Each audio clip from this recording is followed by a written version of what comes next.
So when a client of mine who's selling their business is evaluating the bids, and some of the bids have come in from a financial buyer, private equity firm and the like, and some of the bids have come in from a strategic buyer, a competitor, another business in their industry. Often they'll ask, what's the difference between these bids? How do I assess what I'm dealing with? And I tend to think of the main difference between those two potential buyers in terms of offense and defense. Let me explain what I mean by that.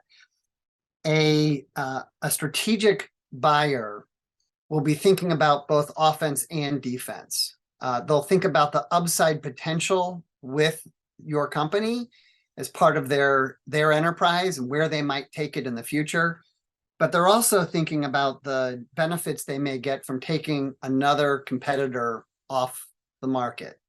So that's the defensive piece. It can really help them sort of capture a different part of the market segment and the like, and shift how things play out in the market. And so they get both that offense and defense in their mindset. A financial buyer, in my experience, typically is just focused on the offense. What's the upside for this business? How can we grow it? What can we do with it in our own with our own ownership of it? And so that plays itself out in a number of ways during the negotiations, and it can certainly come through in the valuation and what people are willing to pay for the business. Because in certain market environments, a strategic bid can far exceed a financial bid just because of that extra value on the defense side and what someone's willing to do with it. The other thing I'll note that is a difference that often comes up between these two different types of buyers is that a financial buyer will often want some kind of a rollover, an equity rollover, that the seller will keep a stake of the business going forward.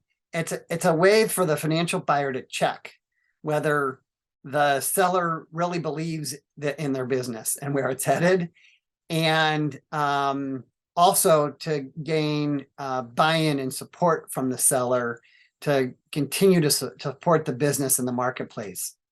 And so we'll often see that, whereas very rarely will a strategic buyer be willing to have the seller stay involved in any way, shape, or form. So we see a divergence in the deal structure in that regard as well.